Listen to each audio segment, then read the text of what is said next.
বরগুনা সদরের গৌরীচন্না ইউনিয়নের চেয়ারম্যান তানভীর হোসেন গ্রেপ্তার হয়েছে।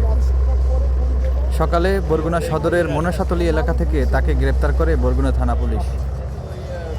বিকেলে তাকে আদালতে পাঠায় বরগুনা থানা পুলিশ।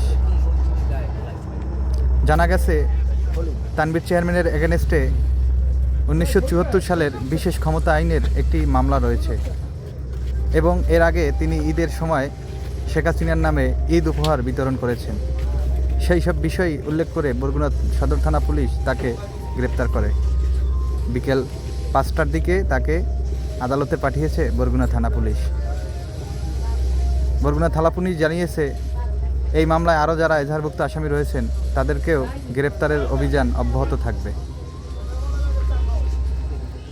আওয়ামী লীগ করা গ্রেপ্তার করেছেন।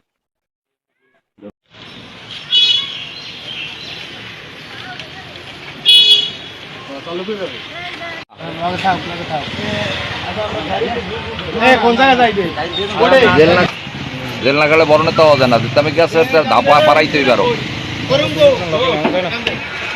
ফেসবুকে টিভিতে দেয় না, আগে তো হ্যান্ডকাপ লাগানো দেয়, কত হ্যান্ডকাপ লাগানো। তারপর ঠিক আছে, সমস্যা নাই, ভালো রাখ। ঠিক আছে,